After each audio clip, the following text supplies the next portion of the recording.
ټیک شو. لکه اوس دلالت لفظي هم په درې قسمه دی او دلالت غیر لفظي هم په درې قسمه دی. ښه توجه وکړه. دلالت لفظي په درې قسمه دی: دلالت لفظي وضعي، لفظي طبعي، لفظي عقلي. دا درې قسمه دلالتونه دي. اوس دلالت لفظي وضعي پیژندلو نه مخکې یو ټکی ذهن کې واچوه. هغه دا چې د لفظ وضع یا خو به ذات د پاره شوي وي یا به د وصف د پاره شوي وي. کو چرته د لفظ وضع د وصف د پاره شوي وي نو چې څو پورې وصف موجود وي نو وضع به صحیح وي، او کو وصف ختم شو نو وضع به ختمیږي. مثال په طور باندې صاف پانی، دلته په اوبو باندې حکم مولګولو صاف پاک چې اوبه پاکی دي. نو چې در څو پورې دا اوبو د پاکۍ په صفت باندې موصوف وي، پاکی وي، نو صاف ورته ویل شي. او کو چرته به دي اوبو کې د میچازو یو قطره پرېوته نو اوس ورته صاف ویلی شي؟ نه، اوس ورته صاف نشي ویلی.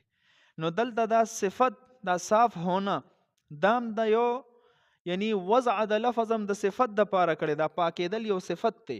نو چې څو پورې دا پاکی والا صفت موجود وي دته مونږ صاف ویلی شو، او که دا صفت ختم شو نو بیا دا د صاف لفظ استعمالول د ګنده اوبو د پاره بیا صحیح نه دي.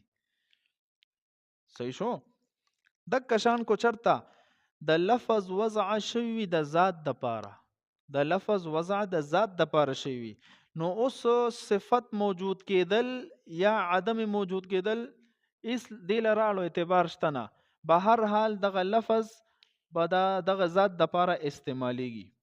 مثلا مونږ د چا نوم کې غوستو صالح، د صالح په معنا ده نیک انسان، نیک وکار، خو لیکن دا مونږ د چا د پاره نوم کې غوستو چې دا ته به صالح وایو.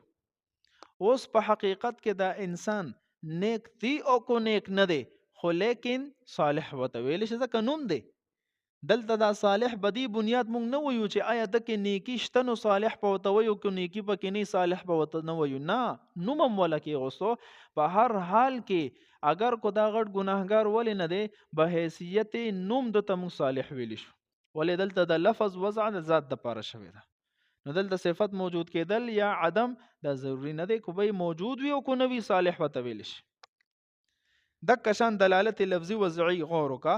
دلالت لفظي وضعي دلالت ته وایي چې دال پکې لفظ وي، یعنی رهنمایي کوونکی سیز تعلق د لفظ سره او دلالت د وضع په وجه باندې وي.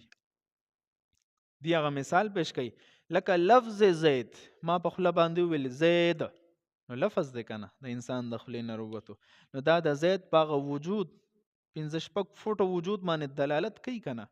نو د لفظ زید دلالت دغه په وجود باندې دا دلالت لفظي وضعي دی.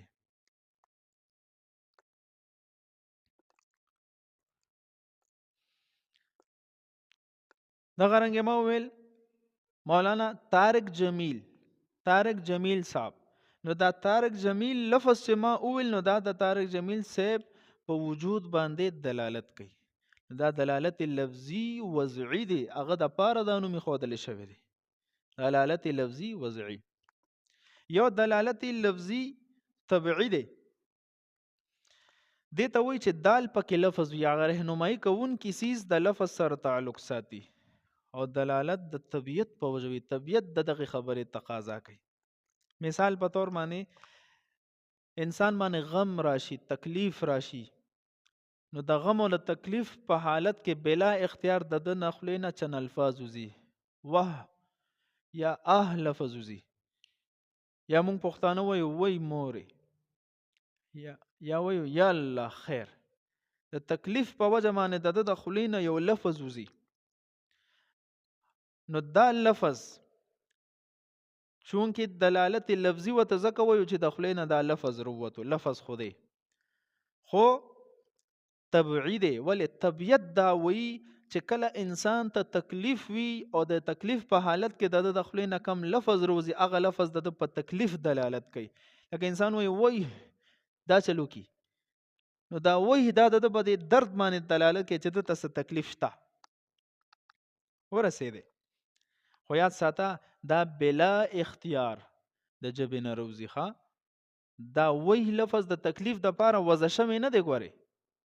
ځکه نیک خلک څه وایي یا الله خیر را پېښ کړي، یا الله مدد مې وکړي. نو دا وی لفظ نه وایي، بس د چا د خولې نه چې د تکلیف په حالت کې کم ټکي راووتو دغه ټکي په هغه تکلیف دلالت کوي. دې ته دلالت لفظي وضعي ویل کېږي. قرآن کریم کې هم د دې مثال شته. یوسف علیه السلام چې کله زنانو د مصر زنانو ولیدو نو هغوی دغه د حسن او جمال په وجه باندې داسې شوې قطعن ایدیهن، خپل لاسونه یې کټ کړل، ځان له خپل لاسونه یې زخمي کړل دغه د حسن او جمال په وجه باندې. او په دغه وخت کې د دې د خلو نه دا کلمه ووته وقلنا حاشا لله، یعنی دا کلمات د دې په تعجب باندې دلالت دی چې دا دومره حسین انسان، دا دومره حسین او جمیل شخصیت، ما هذا الا بشرا ان هذا الا ملک کریم، ان هذا الا ملک کریم، دا خو یو فرشته ده، عزتمند فرشته ده، دا خو انسان نه دی.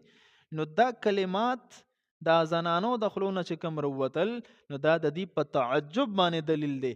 ځکه طبیعت دا وایي چې کله یو داسې ناشنا سیز او ښایسته سیز وویني نو د انسان د خولې نه بالکل داسې کلمات وځي چې په تعجب دلالت کوي.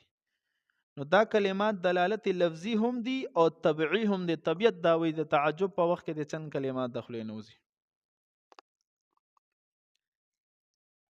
یو د دلالت لفظي عقلی، دې ته ویل کېږي چې دال بدې کې لفظ وي، یعنی دلالت کوون کې سیز تعلق د لفظ سره او دلالت د عقل په وجه باندې وي.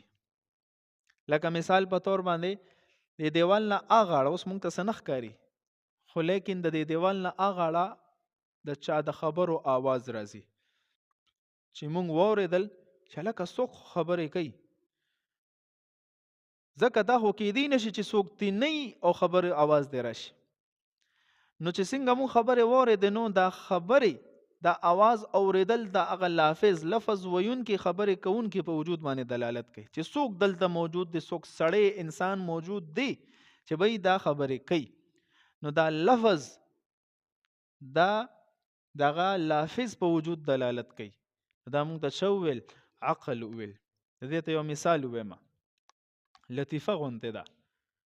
یو سړی دی دغه بچی بیمار شو، ډیر سخت بیمار شو، ډاکټر له بوتلو. نو ډاکټر چې کله چیکینګ وکړو نو ویل چې ستا بچی خو مړ شو. دک ټیم کې د ماشوم आवाज وکړو، اے بابا میں زندہ ہوں، بابا زه ژوندی یم. نو په دغه وخت کې به پلار ورته غوسه کې څه وایي چې آیا ستا خبرو منم که د ډاکټر صاحب ومنم؟ نه، عقل دا وایي چې د ماشوم خبرې وکړې نو دا خبرې کول د ده په ژوندي کېدلو دلیل دی. نو پته ولګېده چې بھئی دا خبرې کول دي دا مړي نشي کولی خبرې، چې کله ژوندي وي نو خبرې کوي. نو د عقل په بنیاد سره دا ثابته شو چې دا ماشوم ژوندی دی. دې ته وایي د ماشوم خبرې دا دلالت لفظي عقلی دی، د دا خبرې د په ژوند کېدو دلالت کوي. دا دلالت لفظي عقلی کې شامل دی. قرآن عظیم الشان کې مثال شته، لکه کفارو به ویل د نبی کریم صلی الله علیه وسلم متعلق فقالوا ابشر یهدوننا، اوس به یو سړی یو انسان به مونږ ته رهنمایي کوي او هدایت لار به راته ښیي. نو ګوره د دې دا خبرې عقلی طور سره معلومیږي چې دا د دې په کفر دلالت کوي. ځکه چې دی ذهن کې دا نه راځي چې پیغمبر به یا به یو زمونږ په شان زمونږ د قبیلې سړی به نه، دی وایي چېرته فرشته به وي او دې سره به ډېر شی فرشتې ګیر شاپېره ګرځېږي را ګرځېږي وغیره وغیره، ډېر شان او شوکت به وي او دا به. نو دی دا الفاظ فقالوا ابشر یهدوننا عقلی طور سره د دې په کفر باندې دلیل دی. الله رب العزت فرمایل فکفروا، نو دی کفر وکړو. نو د دې دا الفاظ عقلا د دې په کفر باندې دلالت کوي او داسې دلالت تسوي دلالت لفظي عقلی. پوه شو بیا لکه هم دک شان دلالت غیر لفظي هم په درې قسمه دي، دلالت غیر لفظي وضعي، غیر لفظي طبعي، غیر لفظي عقلی. غیر لفظي وضعي هغه دلالت ته وایي چې بدې کې دال رهنمایي کوونکي څیز تعلق د لفظ سره نه اور دلالت د وضع په وجه باندې وي. لکه د دې مثال داسې دی، اول ځان پوه کا. یو لفظ د ما په خوله باندې ویلو، ما ویل زید، نو د ته وایي لفظ. او چې کله ما دا ولیکلو په خوله مې نه دی ویلې زید، او مې لیکلو صرف، نو دا اوس نقش دی، دې ته نقوش وایي. نو که دا لفظ مې په خوله وویل نو لفظ ته جوړ شو، او که اومې لیکلو صرف نو ده ته ویل کېږي نقش، نقوش ورته وایي. اوس ما دا ولیکلو دا یو نقش دی، نو دا نقش په لفظ زید باندې دلالت کوي که نه کوي، نو دې ته ویل کېږي دلالت غیر لفظي وضعي، ځکه دا نقش د لفظ زید دپاره وضع شوی دی، نو غیر لفظي وضعي شو. بل مثال وره، لکه ما ویل په ژبه باندې لا اله الا الله محمد رسول الله، نو دا الفاظ دي.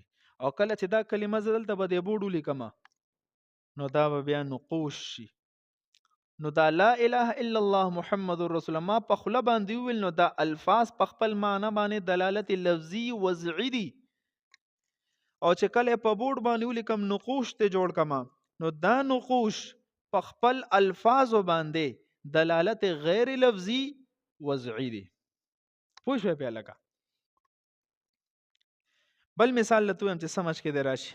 فوجي دی ولیدو، فوجي پولیس دی ولیدو، فوجي دی ولیدو، هغه وردی اچولې ده، بیجونه یې لګولې دي، نو د دغه ورده او د دغه بیجونو په وجه موږ ته پته ولګېدو چې بای دا عام سړی نه دی، دا پولیس دی، بای دا فوجي دی.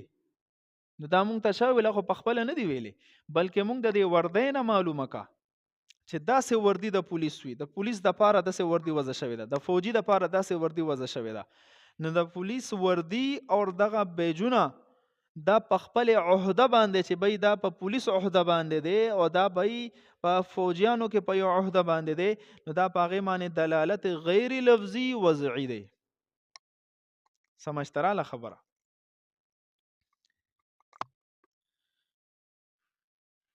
بل مثال وره، حضرت زکریا علیه السلام چې الله نه دعا وکړه چې الله مالا بچی راکړي، مختصرا درته وایم، الله رب العزت دعا قبول کړه چې بچی دله درکومه. حضرت زکریا علیه السلام الله ته عرض وکړو چې یا الله ما ته به څنګه پته لګي چې زما ښځه حامله شوه، څه علامت راته وښیه. رب ذوالجلال او فرمایل آیتک الا تکلم الناس ثلاثه ایام الا رمزا، دا غي علامت پدایوي چې ته به 3 ورځو پورې خبرې چا سره نشي کولی، په خبرو به قدرت هم نه لري، په اشاراتو به خبرې کې. نو چې کله دا علامات موجود شي چې ته په 3 ورځو پورې خبرې نشي کولی، یعنی په اشاراتو به کې په خوله باندې به تکلم نشي کولی، نو دا د دې خبرې علامت په چې ستا ښځه حامله شوې ده په ماشوم باندې. نو دلته ګوره عدم قدرت غیر لفظ شو که نه، لفظ خو نه دی که نه، غیر لفظ شو. نو عدم قدرت د خبرو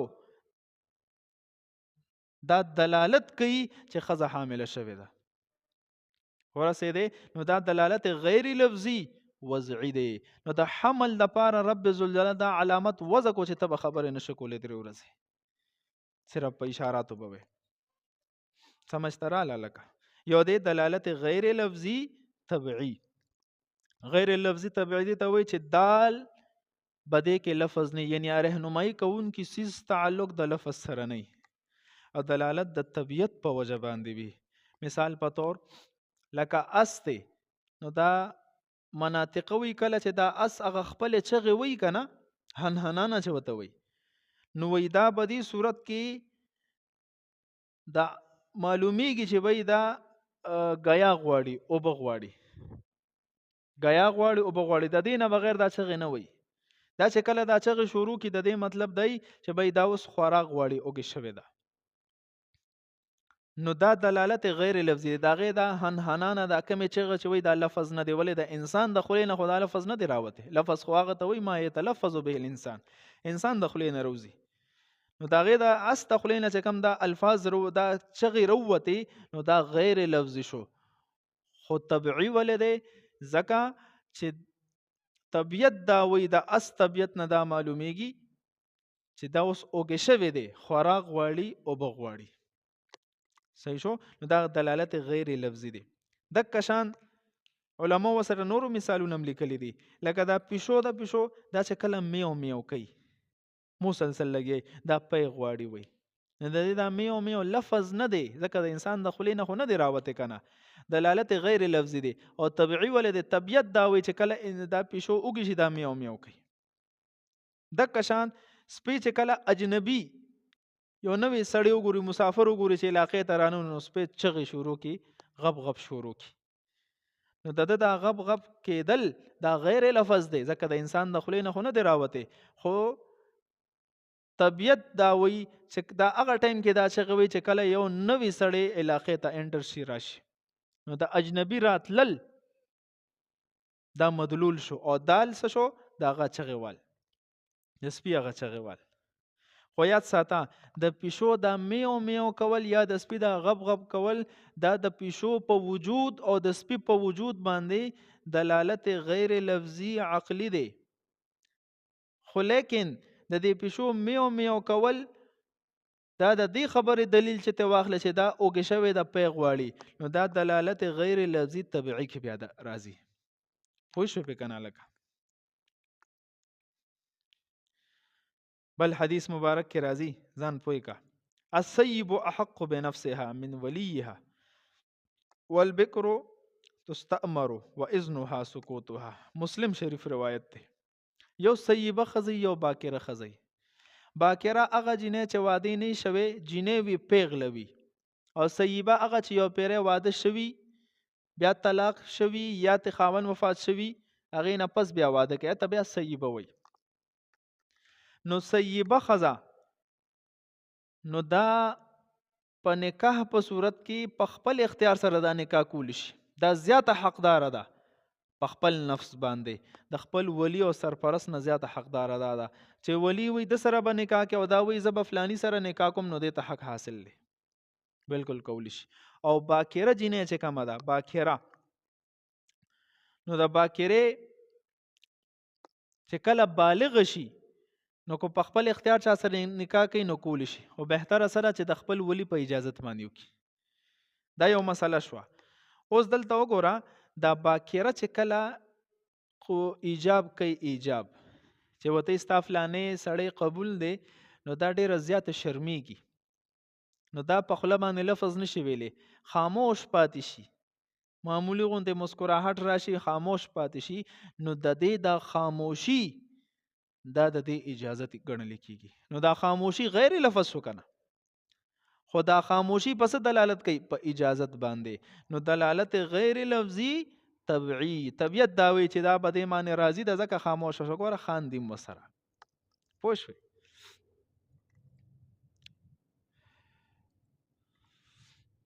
او بل قسم دی دلالت غیر لفظي عقلی غور سره وره دا هغه دلالت ته چې دال هغه رهنمایي کوون کی سیس تعلق د لفظ سره نه او دلالت د عقل په وجه باندې وي لکه دوه کی دلالت آگ پر لکه لوګي دی ولې د لوګي لفظ نه دی کنه په ور باندې دلالت کوي دلالت غیر لفظي عقلی شو. بل مثال وره یو لطیفه غونته ده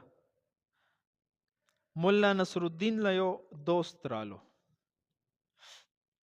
هغه دوست وته وی چې بھائی مجھے ایک گدا چاہیے دا آخر د مال را که زما کار دی زه په سو وزن اوړم وروړم هغه وته وی چې زما یو بل دوست مانه آخر بوتل دی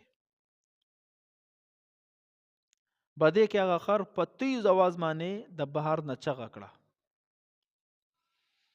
نو د دوست وته ویل چې دا څه دی د خر आवाज رالو مطلب دلته دی ته خو دوست بوتل دی نو هغه وته عجیب خبره ده زما خبره نه منو د اخر خبره منی نو ګوره دلته د خر د आवाज څخه کوم کړو دا دغه په وجود باندې دلالت غیر لفظي عقلی دی عقل دا وی چې دلته دغه چیز موجود دی دا ته ثابت شو د عقل په بنیاد باندې د غرنګ حکیم لکه ورشه نو هغه ستانه بس شک کوي دا چلو کی نو د دې هغه بیماری معلومه بیا تعالی علاج کوي نو دا دلالت غیر لفظي عقلی کې داخل دی. د کشان ډاکټر له چور شي نو د ایکس ری په ذریعه سره یا د وینې ټیسټو کې د ټیسټ په ذریعه سره ستا مرض معلومي، دا هم د عقل په بنیاد معلومي. دې ته دلالت غیر لفظي عقلی ویل کیږي. نور مثالونه، یو ځنګل ته لاړې، هلته ډېر تعمیرات دي او کندراتو په شکل کې دي. نو دا کندرات ته بیا دا ماهرین فن لاړ شي، اهل تاریخ کندراتو ته ګوري، غور کوي او د هغې نه تاریخ مرتب کوي چې دلته به دا چل شوي، دلته به دا چل شوي، نو کتابي شکل کې تاریخ مرتب کی. نو ګوره د عقل په بنیاد دا تاریخ مرتب کوي لګیا دی چې کندرات دي. نو دا کندرات دا په تعمیر دلالت کوي چې دلته اول دا تعمیر صحیح و، صحیح خلک اوسېدلی دي، او تعمیر پس دلالت کوي په معمار چې دا یو ګلکار جوړ کړي دي، یو مزدور جوړ کړي دي. نو ته په ایمان وایا چې کندرات په تعمیر دلالت کوي، تعمیر په معمار دلالت کوي، نو دا دومره لوی نظام د ځمکې او د اسمانونو د دې دنیا، دا چرن پرن، دا حیوانات، دا نباتات، دا حیوانات، دا نباتات، دا څومره څیزونه چې په مخ د ځمکه باندې آباد دي، دا شپه راتلل، دا ورځ راتلل، موسم یخېدل، موسم ګرمېدل، موسم معتدل کېدل، دنیا ته خلق راتلل، د دنیا نه خلق تلل، دا د زمانې نظام الاوقات وګوره. نو دا خوم د یو وحده لا شریک په ذات باندې دلالت کوي کو نه کوي؟ عقلی طور سره چې دې طرف ته ګوره، دا لوی اسمان بغیر د ستنو نه ولاړ دی، دا خو د انسان د وس کار نه دی، د مخلوق د وس کار نه دی. معلومیږي دا چې یو داسې ذات شته، عقل دا وي یو داسې ذات شته چې هغه تنې تنها دا کولی شي، به دغه قدرت لري. او زموږ مسلمانانو ایمان دی چې رب ذوالجلال صرف دغه طاقت هغه ته حاصل دی. امام ابو حنیفه رحمت الله علیه فرمایي کو یو انسان په غره کې پیدا شي، په غره کې را نوجوان شي، غټ شي، بوډا شي او مړ شي، او دته نه پیغمبر د دین تعلیم ورکړي، نه یو بزرگ، نه یو ولی، نه یو انسان، نه یو جن، یعنی اچا ورته د دین خبره نه ده رسوله.